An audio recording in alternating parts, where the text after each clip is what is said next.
Precisam aceitar aí, tá? Então, oficialmente, boa tarde, no início dessa nossa gravação.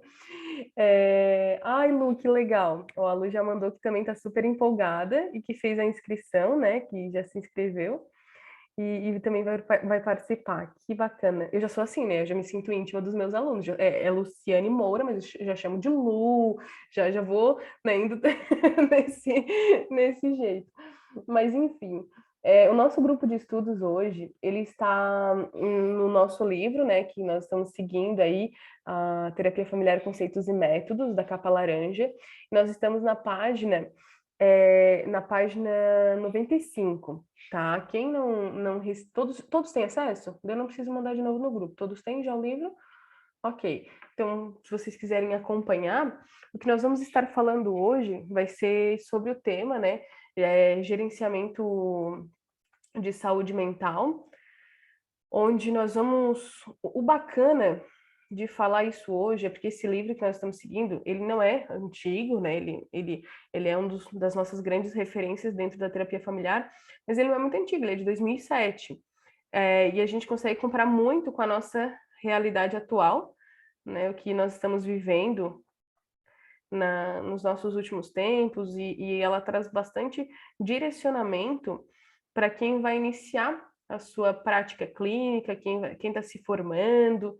Então, lá na página 95, o título está Trabalhando com Gerenciamento de Saúde. O que é o gerenciamento de saúde? Quando os autores trazem, né, esse movimento do gerenciamento de saúde, eles estão falando de instituições que trabalham com o viés de promover saúde mental para as pessoas.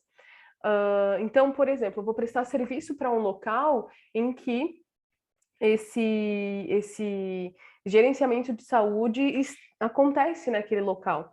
E aí, nós vamos olhar hoje de maneira muito geral, vou trazer para a nossa realidade atual, né?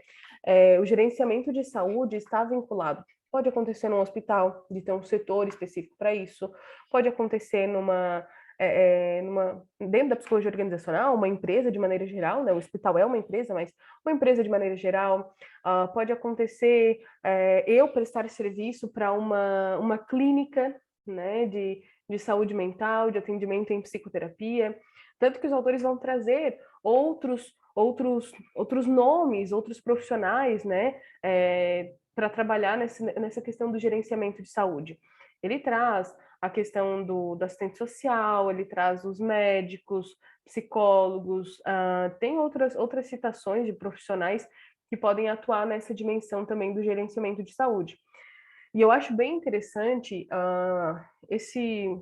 É um mini texto, né? É um texto não muito longo, ele tem 2, 3 páginas apenas, mas ele traz uma realidade, um direcionamento, principalmente para quem está iniciando no mercado de trabalho, para quem vai buscar uma clínica já especializada para desenvolver, né, o seu trabalho. E o que eu acho muito interessante neste capítulo é quando os autores falam desse desenvolvimento que teve aí nos últimos 20 anos do gerenciamento de saúde. E aí eu trago um adendo maior ainda, nesses últimos 2 anos que nós tivemos de pandemia, né? Quem participou ontem, no final da jornada, vai lembrar do nosso tema, mas ele traz aí o quanto que está sendo reconhecida a saúde mental nesses últimos 20 anos. Eu me recordo que quando eu me formei, quando eu comecei os meus estudos em psicologia há mais ou menos 15 anos atrás, 14, 15 anos atrás, eu me recordo assim que é menos que isso, vai dar 13 a 14 anos. Eu lembro que as pessoas falavam para mim, tá, tu vai fazer psicologia para quê? Vai fazer psicologia para quê? Para cuidar dos doentes, para cuidar dos loucos, tu vai trabalhar no hospício, tu vai fazer psicologia, tu vai passar fome para fazer psicologia, né? Porque psicologia não dá dinheiro, aquela coisa toda que era um estigma muito grande, né? Que existia dentro da psicologia. Hoje, algumas pessoas ainda têm esse pensamento tão retrógrado, tão antigo, mas se desmistificou bastante, né? E eu me recordo na época também, quando eu comecei a estudar sistêmica, que isso vai fazer uns 9, 10 anos mais ou menos, E o meu professor dizia assim, e aqui na nossa região a sistêmica não era muito conhecida, assim como Pedro está levando a terapia sistêmica lá para o Piauí, né? Aqui na minha época nós tínhamos um, dois psicólogos apenas que conheciam a sistêmica, que atuavam com ela, na verdade, né? E aí deles era meu professor e ele dizia assim, olha, vocês podem ter certeza que daqui 15 anos, 10, 15 anos, a terapia sistêmica vai estar super em alta porque o movimento sistêmico, o pensamento sistêmico, ele vai dar um boom, ele vai se desenvolver de uma maneira tão intensa que a gente nem vai não vai perceber que hoje ela não era tão conhecida, porque tem um período, né? Teve um período que houve muitas publicações até da área da medicina incentivando outras abordagens, né? Incentivando outras práticas de atuação. E a partir disso, eu venho comungo desse mesmo pensamento dele, assim, quando ele dizia que 10, 15 anos a sistêmica ia ser super reconhecida, não só porque é a área que eu estou atuando, mas é porque eu vejo isso. As pessoas nos procuram por ser terapeuta de famílias, né? Por trabalhar com a dimensão do casal, da família, e ter esse pensamento interligado, de que tudo está conectado, esse pensamento que os processos são interdependentes, de que os membros da família fazem relevância para a nossa construção de vida, para o que eu sou hoje, né? E também porque as famílias estão ficando doentes. Antes, o sujeito era doente, né? A pessoa intrapsíquica era doente. Antes, a pessoa tinha um diagnóstico. Antes, era um membro da família com sintoma. E até por este membro da família com sintoma que a sistêmica nasce para estudar a questão dos sintomas dentro das famílias, né? Em Palo Alto, Bowen começa a estudar pacientes esquizofrênicos com sintomas, né, de esquizofrenia, e aí ele percebe que o sintoma respondia alguma coisa naquelas famílias. O sintoma trazia alguma resposta para aquelas famílias, que parecia que um membro dependia de que alguém estivesse doente para que ele estivesse estável. E se a gente for observar nas nossas famílias, nas famílias que a gente atende, sempre tem um membro ou outro que é mais sintomático, que apresenta um comportamento mais disfuncional, vamos dizer assim. E aí é importante também a gente entender que esse reconhecimento que a sistêmica vem tendo. Eu trago muito esse exemplo agora nesses últimos tempos, nesses últimos meses, porque eu comecei meu mestrado em tecnologia, eu comecei meu mestrado em tecnologia e a primeira aula que eu tive foi teoria geral do sistema, a nova visão de mundo, pensamento sistêmico, e foi tecnologia. E as pessoas dizem assim, ah, tu vai lá estudar sistemas, computador, e não sei o quê, e software, e aplicativo, e não, não, não. E não, as primeiras aulas que eu estou tendo é totalmente sistêmica, porque a sistêmica defende essa questão da interdisciplinariedade, do desenvolvimento, né, do ser humano interligado um no outro, ela defende isso, e a tecnologia se baseia nisso também. A biologia se baseia nisso, começa a desenvolver esses processos, né, orgânicos, psicológicos, e aí entra o movimento de compreender também um ambiente onde o sujeito está inserido. Então, como o tema traz para nós, né, gerenciamento de saúde, gerentes de saúde, a gente entende que o gerenciamento está em administrar, né? Estar em administrar, está em alguém que tem domínio e conhece aquilo. Então, no processo em que os autores descreviam, né, os pensamentos sistêmicos, essas práticas que nós estamos lendo neste livro também, na busca, ter que depender, construir um prontuário, saber organizar um prontuário, apresentar um prontuário para uma instituição, para uma organização, para uma empresa, para uma clínica que presta serviço, enfim. É um movimento também de... Hoje eu faço uma comparativa, para vocês entenderem o que eu quero dizer. Eu faço uma comparativa desse capítulo do livro com também as supervisões clínicas. Com as supervisões clínicas, ver se faz sentido para vocês, como faz para mim. Os gerentes de saúde eram pessoas responsáveis de supervisionar o trabalho dos profissionais que promoviam saúde, porque era uma instituição que promovia saúde, que contratava pessoas, né, como eu mencionei para vocês, psicólogos, médicos, assistentes sociais, funcionários que recebiam esses encaminhamentos relacionados a uma perspectiva da saúde mental e trabalhavam nessa demanda. Mas eu precisava, se eu fosse um desses profissionais, eu precisava prestar, não prestar contas, mas eu precisava prestar um relatório, eu precisava prestar um documento de quem eu estava atendendo, de quem eu estava desenvolvendo essa saúde, a evolução dessa pessoa. E aí eu trabalho, claro, os nossos prontuários até hoje são assim, né? Quem já é psicólogo, quem já atua sabe disso, né? Quem fez o estágio clínico na sua clínica escola também. Então, nossos relatórios já são assim, nós já temos relatórios clínicos, nós ainda desenvolvemos os nossos prontuários, alguns em sistemas, outros ainda de forma manual, né? Cada um com o seu jeito. Mas antes precisava prestar também essa conta, né, esse relatório para o gerente de saúde, para o responsável desse departamento, o responsável daquela clínica, para que estivesse tudo sempre atualizado, bem organizado, né, nesse movimento de organização de fato. E aí hoje eu faço essa comparativa com a supervisão, né? Hoje eu sou supervisora clínica também, então a supervisão, os alunos vêm, traz o caso, a gente supervisiona, e eu não posso falar a partir do meu achismo, né? Até os autores pontuam isso, eles têm uma frase muito, muito interessante, assim, eles colocam, dentro deste relatório justifica o que eu fiz, porque esta é a minha opinião clínica, né? Esta é a minha opinião clínica. Alguns alunos perguntam para mim, Jaque, por que eu tenho que descrever técnica? Por que eu tenho que comprovar cientificamente que o que eu estou fazendo está certo? Por que eu tenho que mostrar, né, que eu estou no caminho certo e tudo mais? Por que eu preciso fazer isso? Se eu estudei 5 anos psicologia, será que tudo que eu desenvolvi em mim, toda a minha capacidade, a minha habilidade não é suficiente?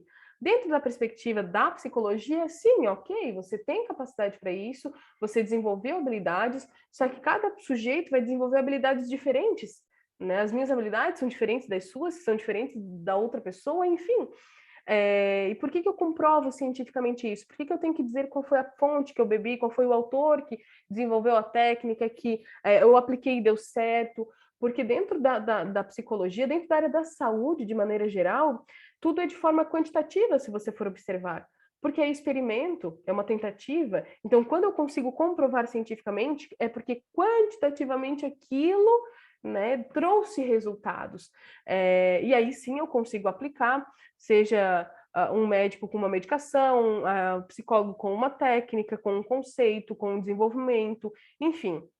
Então eu preciso, por isso que existe um pouco dessa ter que justificar, né? Ter que justificar, tanto que os nossos documentos, a resolução 006 de 2019, se eu não estou enganada, ela atualizou, né, a nossa resolução de documentos produzidos pelo psicólogo, e existe lá agora um espaço que a gente precisa expor as nossas referências, né, e já é uma solicitação do conselho, que nós possamos colocar quais foram as referências que nós buscamos, quais foram as fontes que nós bebemos para, de fato, construir aquela técnica, aplicar aquele método de forma coerente, fidedigna, verdadeira e científica, né? Então, eu comparo assim um pouquinho para a gente trabalhar um pouco uma analogia aí de que o gerenciamento de saúde também está conectado hoje no desenvolvimento da supervisão, né, de um aluno, de um psicólogo que vem buscar uma supervisão.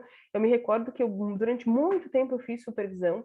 Eu fiz supervisão logo que eu me formei, fui buscar, tinha o meu mentor, ele acompanhou muitos dos meus casos, né? Até que eu me formei hoje, né? Me buscando sempre mais aquela frase que eu costumo dizer: quanto mais tu investe em ti, mais caro tu fica, porque quanto mais capacitação, habilidade, título, reconhecimento tu vai ter, né? Mais as pessoas vão te dar credibilidade, autonomia, tu vai ter domínio do que tu estás trabalhando também. Então hoje eu supervisiono alguns casos, né? Sou supervisora tanto da pós-graduação, da supervisão de grupo, quanto alunos que contratam de forma individual para fazer essa supervisão. Então, esse gerenciamento de saúde, eu comparo a isso, sabe? A relevância, assim, de nós estarmos atuando sempre na busca da saúde mental desse sujeito, mas comprovando tudo de forma científica.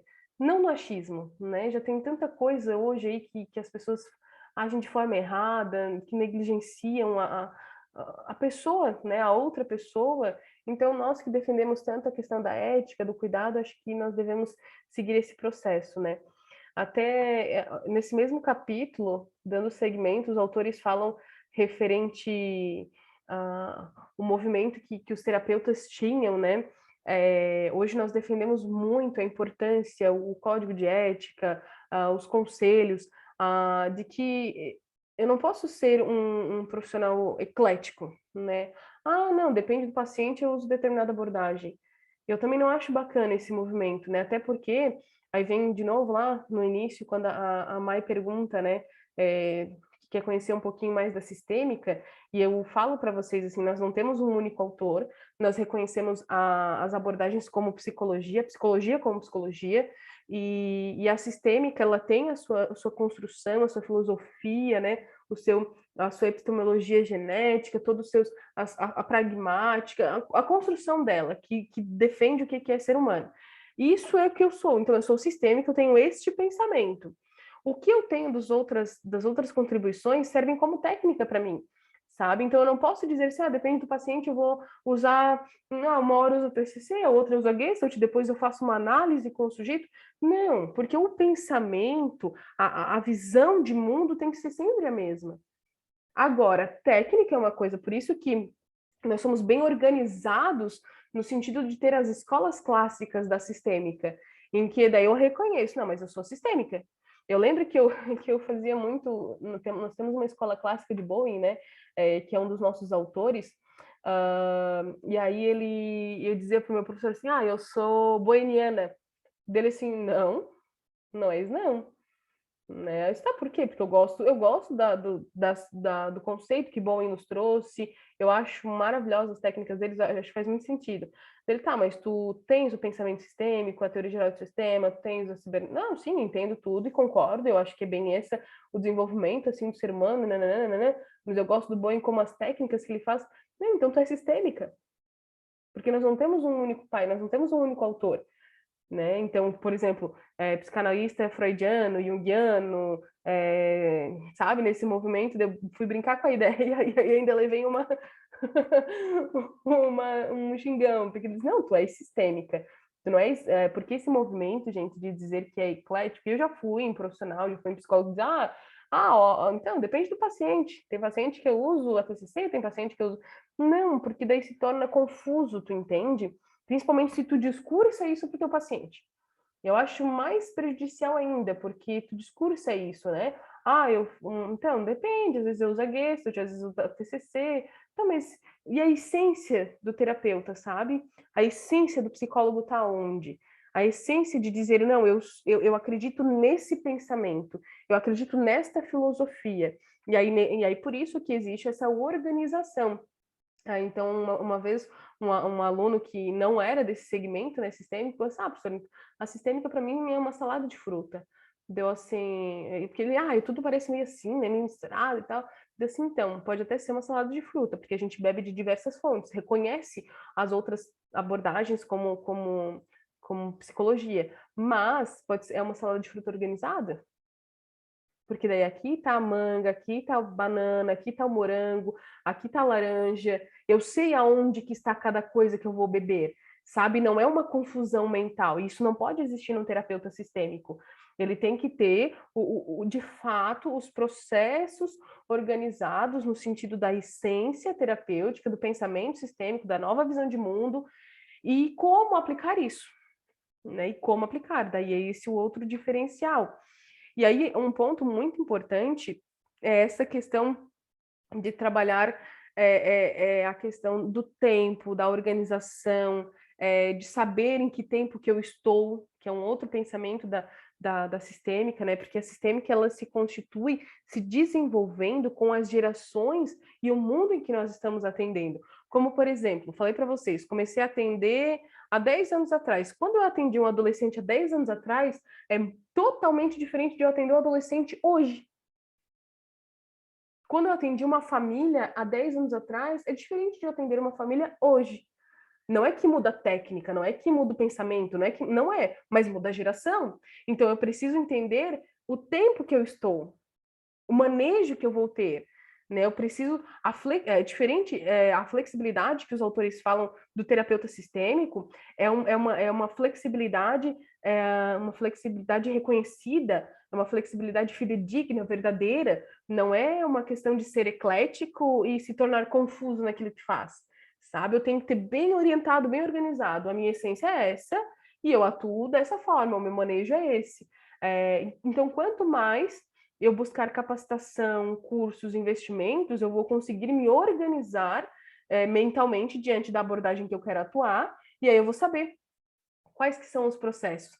Tanto que a sistêmica brinca muito com a ideia, né, de que as abordagens, elas nasceram muito próximas, né, no temporal, né, na questão do tempo, falando assim, muito próximas, assim, as suas construções. E muitas são muito parecidas. Só muda o quê? Um termo, muda um nome, muda sabe? E eu comecei a estudar um pouquinho, fui olhar para as outras abordagens, ouvi meus colegas de outras abordagens falando, e de fato, uma narrativa, um discurso livre, sabe? Uma técnica que é muito parecida uma com a outra, uma descrição, é tudo muito parecido. O que modifica são as nomenclaturas e o tempo, ou o local físico, geográfico em que o autor construiu, né, a abordagem. E aí assim faz um complemento, né? Por isso a importância de nunca parar de estudar. Realmente, muito importante a gente nunca parar de estudar, porque esse movimento de atualização dos processos é extremamente relevante, né? Pedro, tu queres fazer uma colocação? Pode ficar à vontade. Já que ouvindo você falar, eu estudo um pouco sobre fenomenologia, né? E o pensamento sistêmico é muito próximo do pensamento da fenomenologia, só que a Uhum. fenomenologia é mais focada para a psicologia, né? E o sistêmico não, já é o todo mesmo. Porque essa questão, quando você fala da psicologia, dessa aproximação, ela vai ser bem parecida, ela só muda os conceitos. Então, o diferencial é a história do sujeito, né? Então, aí entra o pensamento sistêmico. Não adianta você dominar só a teoria, né? Você tem que conhecer também o sujeito, conhecer o contexto que ele está inserido, conhecer como aquilo afeta ele, né? Se é de forma positiva ou negativa. Então, eu sinto essa aproximação assim do pensamento da fenomenologia também. E faz sentido, porque dentro do construcionismo, a gente bebeu um pouco também da fenomenologia, né? Foi visto isso. Por isso que ela tem um viés, ela nasce lá da psicanálise, mas ela começa a olhar as práticas das outras abordagens e ela percebe o que é relevante, o que não é, o que cabe, o que não cabe, sabe? Então, porque, claro, os primeiros autores eram psiquiatras, eram psicanalistas, e por quê? Por que a sistêmica nasce? Até os autores desse livro, não, acho que alguns capítulos anteriores falam, por que a sistêmica nasce? Porque os terapeutas da época sentiam falta dessa humanização, desse contato com a família, desse jeito de poder estender a mão para o seu paciente, sabe? De acolher o seu paciente de uma forma mais humanizada, mais zelosa. Eu me recordo que meu início foi lá na psicanálise também, né? E aí eu comecei, fui estudar psicanálise, e a minha professora na época dizia assim para mim, se um paciente meu, ela era bem freudiana raiz, né? Se um paciente meu passa por mim na rua, eu atravesso a rua para não passar do lado dele. Se o paciente vem me cumprimentar num ambiente que não seja o consultório, eu faço isso mesmo. Quem é tu? E aquilo me deixou extremamente assustada. Eu tenho hoje colegas que são, claro, que são psicanalistas também, não são tão nessa rigidez, né? Não são tão rígidos, mas ela era bem rígida. E aí eu saio, não, gente, isso não é para mim. Não, isso não é para mim, peraí que eu vou lá para a sistêmica, que faz todo sentido para mim. Até que nós temos algumas palavras muito parecidas, assim, com a psicanálise, porque a primeira raiz, né, se bebeu lá da psicanálise. Mas nas outras abordagens, as outras abordagens tradicionais da terapia, da psicologia, elas também fizeram grande relevância, tá? Para o movimento do pensamento sistêmico. Então, assim, até os nossos autores vêm trazer para nós, porque algumas pessoas sempre perguntam, né? Tá, Jaque, então, tá, você é terapeuta de casal e família, só vou atender casal e família? Não, isso é uma organização. Tá? É um pensamento sistêmico de que a nossa raiz está na família, de que as nossas questões são familiares. E aí, isso é uma questão de aí estratégia, né? Até os autores vêm falar um pouquinho sobre... o Pedro fala, né? Precisamos dar nome aos processos para entender o sistema. Nesse ponto, a aproximação das abordagens. Perfeito, é bem nesse pensamento, eu concordo totalmente contigo. E aí os autores vêm organizar essa questão da prática, né? Da prática clínica. Por que nós chamamos de clientes e não pacientes? Nós chamamos em determinadas situações, hoje existe uma organização mental. E isso tem que fazer sentido para vocês, porque a teoria sistêmica ela é raciocínio lógico, sabe? Ela é raciocínio lógico. É a gente entender o ser humano como esses processos de um sistema organizado, sabe? Então, como por exemplo, uma pessoa que vem procurar terapia para ti. Hoje a palavra paciente remete ao quê? Vamos fazer um jogo agora da gente junto, né? O que que responde para nós? Paciente. O que é um paciente? Doença. Doença. Que mais? Andressa também disse doença. Que mais? Ansiedade, não sei por que me veio esse pensamento. Veio Que é pensamento, doença. ansiedade. Legal, legal. Porque um paciente, ele precisa esperar. O Felipe falou isso agora, né? Espera. Exatamente. E a ansiedade é o quê? Sofrer por antecipação. Sofrer pelo futuro. Por isso que a ansiedade faz sentido. A Mayara fala a palavra cura. A Andressa fala a palavra tratamento. A Ci diz alguém que está passivamente na espera. Exato, exatamente. Então, toda pessoa que nos procura em consultório, ela está doente mentalmente? Não. Maiara diz que não, Pedro diz que não. Não. Por isso essa diferenciação entre paciente e cliente, tá? Entre essa diferença. Paciente, ok, o sujeito vem tratar uma doença mental, né? Ele vem buscar um tratamento, uma cura, né? Porque para nós a cura é a estabilização dos sintomas, ok? Em que o sujeito consegue criar mecanismo para poder lidar com aquela situação e não desenvolver, ele vai ter sempre a predisposição, dentro da nossa perspectiva, sempre uma predisposição. E a Mayara disse que também costuma usar o termo cliente de modo geral. Perfeito. Para nós, agora eu vou trazer o porquê, né? Do paciente e do cliente. Porque nem todos que nos procuram no consultório estão com alguma doença. Precisam dessa espera, sabe? Estão nesse movimento da cura, né? É um tratamento, ok, mas a gente vai tratar o quê? As relações familiares. A gente vai tratar o quê? O casal. A gente vai tratar o quê? Uma mediação de família, um processo de autoconhecimento, uma prevenção, justamente por essa concepção que eles estão trazendo. Isso mesmo, mãe. Como é, Pedro? As relações. E isso, a gente vai acompanhar, mediar as relações, as pessoas nos procuram para um processo de orientação vocacional, orientação profissional, para uma avaliação psicológica, não necessariamente a pessoa já tem um diagnóstico.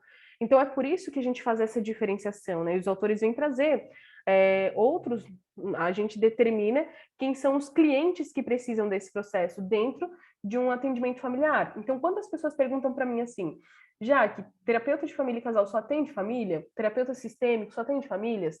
Não, porque a gente pode fazer essas estratégias terapêuticas. A família pode chegar para nós, a demanda da família, e a gente identificar dentro do sistema quem é né? Um sistema macro, que é a grande família, o sistema determinado pelo problema, que é a pessoa, o sujeito, o paciente, o cliente, o sintoma específico e fazer um acompanhamento para esse sujeito. Ou direcionar. Eu lembro de um caso que 8 pessoas vieram fazer terapia comigo para uma mediação de família, todos membros da mesma família. E eu olhei aquela confusão de gente na minha frente, meu consultório nem tinha lugar para tudo isso de gente. E eu assim, não, gente, vamos organizar isso. Eu fiz acho que umas 2 sessões com todos eles e eu assim, não, é que não é todo mundo, sabe? Não é todo mundo que precisa.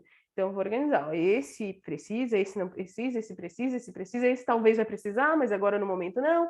Entende? Então, eu fiz essa organização, esse filtro. E em situações a pessoa nos procura no individual. E tem situações que a gente pode acompanhar o sujeito no individual também, porque me permite trabalhar indiretamente com os membros daquela família. sabe? Então, por isso que esse movimento de ser terapeuta familiar sistêmico não significa que eu vá atender somente famílias. Você pode se vender como terapeuta de casal e família. Se vender mesmo, sabe? Fazer o seu marketing, né? Até nesse mesmo capítulo fala sobre isso, a importância de tu ter algo bem estruturado, não ser esse ser eclético e confuso que faz de tudo um pouco, mas tu poder dar conta daquilo que tu te vende, daquilo que tu faz. Então, a sistêmica dá conta de tudo. A gente dá conta de todas as faixas etárias, de todos os problemas que nos aparecem. A sistêmica tem esse subsídio, esse formato, sabe, de poder acompanhar tudo isso, mas o terapeuta vai se identificar nesse movimento. O que que eu quero? O que que eu consigo? Para onde que eu vou? Quem que eu vou atender? Qual que é a minha demanda principal? Sabe? E aí você vai se conhecer, né? O autoconhecimento profissional, eu sempre falo disso. É muito importante que a gente tenha o autoconhecimento profissional, para que eu saiba qual é a minha demanda de trabalho, para que eu saiba o que que eu vou trabalhar, o que que eu gosto de trabalhar, o que que eu tenho domínio, o que que eu tenho, a minha performance é melhor, o que que não é, sabe? E às vezes a gente vai conhecer isso só na prática. E aí a Si lembra também, né, que tem alguns assuntos que precisam ser mediados no individual e outros que será na terapia familiar. Perfeito, e eu trago outro pensamento que também corrobora com esse capítulo do livro, que fala o seguinte, né, tem situações em que, qual é a diferença entre tratar casal e família e tratar o sujeito no individual? Quando eu vou trabalhar casal e família, eu vou trabalhar as relações daquela família. Eu vou mediar a problemática familiar. Quando eu trabalho o sujeito no individual, eu vou cuidar do seu movimento intrapsíquico, as suas questões particulares, as suas dores, as suas angústias dentro da sua subjetividade, sabe? Que podem ser causadas por esta família, pode ser causada pelo ambiente externo, pode ser causada pelo trabalho, pode ser, mas são questões sintomáticas.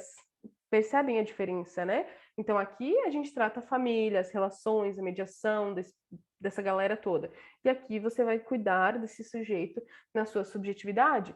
Até porque tem situações em que nós precisamos perceber, assim, os autores trazem um exemplo, se eu desconfio de uma situação de uma violência, de um abuso, de um comportamento disfuncional naquela família, em um ou outro membro, eu posso atendê-lo de forma individual, porque em grupo ele não vai se sentir à vontade de trazer para mim a queixa de uma violência e de um abuso, né? Quando eu faço uma mediação de família, por exemplo. Então, o ponto é sempre a gente olhar as coisas de uma maneira técnica, baseada em atender toda essa família. Percebem? Então, eu preciso ter a técnica, a percepção, o olhar, mas o olhar para esse todo, levando em consideração o sujeito no seu individual, na sua questão particular, sabe? E aí entra outro ponto muito importante de nós sistêmicos, é nós sermos sensíveis à diversidade de cultura, nós sermos sensíveis à questão de raça, etnicidade, a classe social, tudo isso eu preciso ter essa liberdade de conhecimento, preciso conhecer, preciso buscar esses conhecimentos para ter as considerações do que eu vou fazer em consultório. Porque a demanda para nós, como eu mencionei para vocês, nos surge de tudo um pouco, né? Quem vai definir se vai atender ou não eu não atendo a faixa etária das crianças, né? Não é o meu domínio, não faz parte de mim. Eu atendo só adultos ou só terapia de casal e família. Por exemplo, hoje, a Jaque, no sentido de atender crianças, eu atendo para mediação familiar. E isso eu deixo muito claro para a família, né? Até porque para o pensamento sistêmico, a criança ela é sintoma de sua família, né? Se ela não vem com uma queixa, um diagnóstico propriamente dito, ela é sintoma de sua família. Se não de sua família, mas de algum aspecto que é muito próximo a ela, sabe? Então, eu vou trabalhar nesse movimento de fazer mediação familiar. Daí, já que tu atende criança de 6 anos, eu assim, atender eu atendo, mas eu preciso que vocês estejam presentes no consultório. Vai ter momentos de individualidade com essa criança? Vai ter, até para ter uma escuta, né, mais qualificada, mas vai ter momentos em que a família precisa estar junto, que é o momento principal da mediação. Então, o terapeuta, ele busca ser simples, sabe, com os seus pacientes, porque nós trabalhamos nessa questão de não somos o suposto saber, né, lá da psicanálise, não somos o suposto saber, nós trabalhamos dentro dessa mediação. Eu sou mediador. Então, eu acabo, vou falar sobre a triangulação, né, terapêutica. Então, eu faço parte daquilo. O terapeuta está junto dentro desse movimento. O terapeuta tem voz na terapia, sabe? Ele tem voz de orientação, de mediação, de busca. E esse crescimento, o bacana é você ver a família crescendo junto contigo, né? A família vê que você ver essa família se desenvolvendo a partir do movimento que você fez, de proporcionar saúde, de gerenciar saúde para essa família, né? E fazendo um fechamento desse capítulo, eu quero abrir para a gente também pensar um pouquinho sobre essa questão do gerenciamento da minha saúde, né? Eu como terapeuta, eu como cuidador de famílias, eu como estabilidade emocional. Então, esse gerenciamento de saúde também tem que ser para a minha pessoa. Eu preciso ser administrador das minhas emoções. Então, aquele termo que muitos já ouviram falar, né? Cuidando do cuidador. Se nós somos cuidadores desses pacientes, desses clientes, eu preciso cuidar de mim também. Porque a questão da sobrecarga, do estresse profissional, do peso, bom, de tudo, né? Dos meus sintomas. Então, não deixem de olhar para vocês como psicólogos, como terapeutas, como pessoas, como seres humanos. Porque por mais que a gente trabalhe nesse movimento de desenvolver a saúde para as pessoas, eu preciso também cuidar da minha saúde, né? Então, esse gerenciamento de saúde, trabalhar o gerenciamento de saúde, pode ser institucionalmente falando, né? As instituições que promovem saúde mental para o outro, mas o gerenciamento da minha saúde, dos meus cuidados também. Então, isso é mega importante para que eu seja um bom terapeuta, para que eu seja um bom terapeuta familiar. É óbvio, né? Jaque, mas a minha família não é exemplo para eu poder ser terapeuta de família. Isso não define a tua performance clínica. Mas eu não sou casado para ser terapeuta de casal. Eu comecei a atuar, eu não tinha nem namorado, né? Então, eu comecei a ser terapeuta, porque eu vim de uma família, eu já acompanhei casais, meus pais, né, foram casados, então eu tive uma experiência. Se a sua experiência é boa ou ruim, isso independe. Você vai se qualificar profissionalmente, né? Então, você vai cuidar da sua família, da sua estabilidade. Não tem como promover, a Andressa fala, né? Saúde mental sem cuidar da própria saúde mental. Então, isso é foco, isso é base, né? O gerenciamento da minha saúde para poder proporcionar saúde mental para o outro. E, por fim, também, né, como eu estava falando da questão do exemplo, a gente precisa buscar esse gerenciamento na nossa família. A minha família não é a família perfeita, não é o exemplo, não posso dizer que todos precisariam ser igual à minha família, óbvio que não, mas eu preciso ter estabilidade na minha família.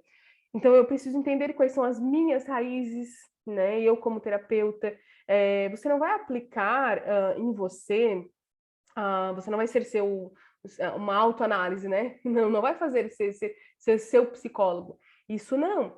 Mas essa questão da autoanálise eu acho bacana, de se auto-perceber, a autopercepção, né? O autoconhecimento. Você pode buscar um profissional, que eu acho o caminho mais válido para te ajudar a fazer isso, né? Um outro psicólogo, para você entender as suas crenças, as suas motivações, o que te faz ser terapeuta sistêmico, o que quer fazer dentro de você ser terapeuta de casal e família.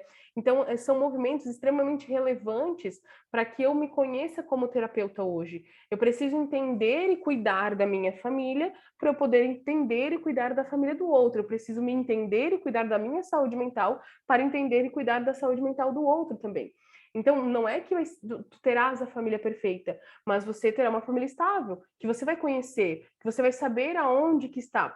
Um exemplo, quando o meu esposo não está bem, eu já entendo, eu já o conheço, sabe? Eu já sei que foi um dia difícil, que foi algum estresse no trabalho, e eu vou desconsiderar?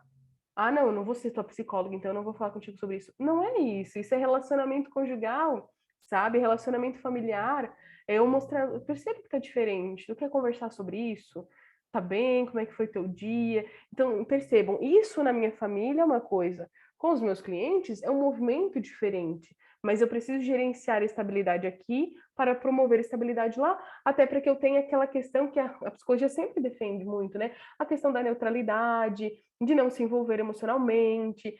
Se eu não estiver bem aqui, eu vou sentir quando eu for tratar lá, entendem? É nesse movimento, assim, eu não vou chorar na frente dos meus clientes, a gente cria vínculo, a gente tem uma emoção, mas não chora, não se mostra frágil, né? A gente tem que mostrar estabilidade. Então, é esse movimento que eu penso, eu sempre busco, quando eu leio os capítulos dos livros, né? Eu sempre busco trazer para a nossa realidade atual e trazer também para esses outros pensamentos, assim, né? Esses vínculos da minha performance terapêutica de ser, né? Então, esse autoconhecimento profissional é extremamente relevante para que eu possa trabalhar no gerenciamento de saúde, ser a administradora, ser a provedora daquela instituição, mas eu preciso gerenciar a minha saúde também. Então, sempre pense nesse viés, né? Se eu vou promover saúde para o outro, eu preciso promover saúde para mim também. Certo? E o que mais, gente? O que mais vocês gostariam de colaborar comigo hoje? De maneira geral, esse capítulo fala sobre isso, né? Sobre gerenciamento de trabalhos em gestão de saúde, gerenciamento de saúde. Então, que vocês gostariam de colaborar também comigo agora nesse fechamento da aula? Deixa eu ver se eu deixei de passar alguma coisa para vocês. Eu fui trazendo isso muito. Eu sou assim, né? Eu falo. Eu tenho que conferir se eu falei tudo mesmo.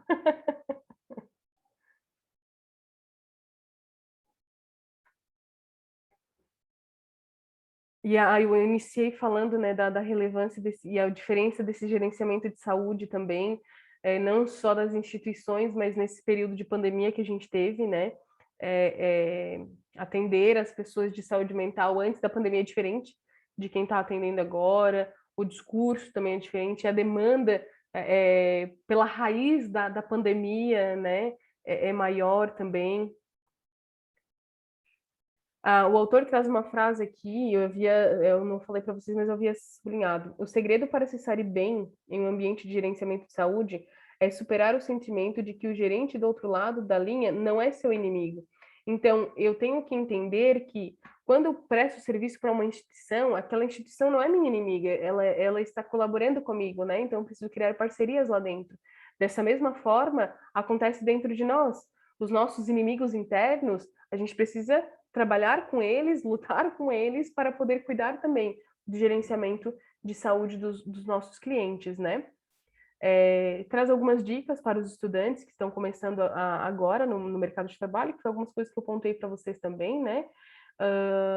E o principal que eu pontuei também nesse sentido é a questão de a gente entender que não somos o suposto saber, mas que eu preciso me qualificar para dominar cada vez mais, né, o sentido de trabalho que eu tenho. Eu preciso me capacitar, me qualificar, eu preciso estar dentro desse movimento, como a Ci disse, né, a gente não para de estudar, a gente está sempre estudando, a gente está sempre desenvolvendo, né, seja de forma independente, seja buscando uma capacitação, seja buscando um curso, mas a gente precisa estudar. A gente precisa sempre acompanhar a geração que está na atualidade, né? E o que mais, gente? Mais alguma colocação que vocês gostariam de ter para hoje? Então, falando assim dessa pandemia, eu acho que é uma coisa bem interessante a gente também pensar e refletir que muitas das famílias têm mudado a sua estrutura, né? Perderam pessoas da família, ou perderam mesmo questão de trabalho, questão de renda, tiveram que mudar a forma de se organizar. Eu acho que tudo isso também é interessante a gente ver como gerenciar isso, como compreender isso para poder ajudar também, né, os Perfeito, clientes. perfeito, perfeito. Essa mudança, né, pessoal, a gente fala muito das questões das fronteiras, né, dentro da terapia familiar sistêmica, a gente fala das fronteiras. Então, nesse movimento de que as fronteiras acabaram se abrindo em situações dessa pandemia em que membros saíram, não por escolha própria, né, saíram no sentido de vir a falecer, de se perder nessa pandemia, e a gente acabar não conseguindo elaborar muito bem, né, essa questão do luto, da perca, de não conseguir a vida que eu tinha antes da pandemia, gente, não vai mais ser a mesma, sabe? As pessoas dizem, Jaque, será que a gente volta ao normal que era antes? Olha, opinião própria, minha mesma, eu acho que não. Voltar ao que era antes, não volta mais. A gente pode buscar estabilidade, no sentido assim, tá, tiramos as máscaras, cuidados, vacina, nananana, mas isso trouxe mesmo para dar uma boa freada no mundo de maneira geral, na nossa vida, mas o que era antes não volta mais. Mas a gente vai conseguir se estabilizar, eu acredito, isso eu tenho muita fé que a gente vai conseguir se estabilizar, mas tudo mudou. A tecnologia mudou, a medicina mudou, a saúde mudou, a higiene das pessoas mudaram, né? A higiene das pessoas mudaram, os cuidados com o outro mudou. A saúde mental deu um boom tão grande por conta dessa pandemia, gente, que nós estamos num patamar, vou usar essa palavra, profissional tão grande, que a gente tem que aproveitar esse momento também. Ah, mas Jaque, como assim? Tu quer se aproveitar de uma pandemia? Não é, gente, mas a gente tem um sistema que trabalha isso, a gente olha todos os lados. Quando eu vou olhar um objeto, não olho só aqui. Aqui é apenas um livro, aqui eu vejo uma resenha e aqui eu vejo que é um manual da terapia familiar, que é um livro que eu preciso ler sempre. Então, cada olhar que eu vou ter é diferente. Então, eu preciso olhar para todos os lados, sabe? Então, o que nós falávamos ontem, né, de que é uma oportunidade, onde a saúde mental se encontra hoje é num dos níveis mais altos que eu já vi. No sentido de procura, de necessidade, de busca, né? Eu penso também assim na relação da questão dos adolescentes, né, que ficaram, digamos, essa fase da adolescência, que é a fase da aceitação do grupo, dessa questão da convivência, de se firmar, né, na questão das relações mesmo, e eles ficaram 2 anos isolados, sem escola, sem grupo, sem bem dizer nada, né? Então, com certeza, essa geração de adolescentes, ela terá uma outra visão de mundo também, né? Sim. Essas crianças que nasceram na pandemia, que não conhecem nem os avós, né? Estão com 2 anos de idade e não conhecem nem os avós. Então, que teve aquela convivência de quase 2 anos dentro de um núcleo familiar onde não teve esse macro, né? Sim, então, tudo isso vai impactar nas relações, com certeza. Eu concordo plenamente. Aqui nos comentários, né, a Mayara diz assim, muitas coisas já têm outros significados para as pessoas. Exatamente, exatamente. Uma das coisas, o luto, né, como a Si também falou, não poder se despedir daquela pessoa, né, eu sempre estudei muito tanatologia, né, que é o estudo da morte, então eu sempre lidei muito bem com essa questão da morte, do luto, né, as minhas crenças também são bem tranquilas referente a isso, até que perdi o meu avô, que é como meu pai, pela pandemia, pelo Covid, não me despedi, fazia meses que eu não o via, e de repente perdi. Então, assim, foi uma perca muito grande, fui viver o meu luto tempos depois, não foi logo ali no momento, né? Vivi meu luto tempos depois. Hoje consigo falar sobre isso, mas é um movimento assim que de fato a morte teve um significado diferente para mim. Como as relações familiares tiveram um significado diferentes, o amor tem um significado diferente a partir de agora, né? Levar em consideração quem você ama e quem você não ama, quem você quer perto, quem você não quer, né? Amigos que você não conversa há anos, mas quando se encontra é a mesma coisa, e pessoas que você tinha como um bem super precioso seu, de repente não faz mais tanta parte assim, né? Não faz tão parte da tua vida, da tua história.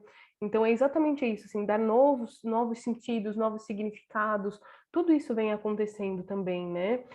As pessoas, como a Andressa diz, pessoas que perderam todos os membros da família e se viram isoladas. Conheço pessoas realmente que uma adolescente, uma jovem, perdeu todos os membros da família e só tem ela agora. Perdeu todos. Jovens, adultos, casais que perdem seu parceiro, né, de longa data.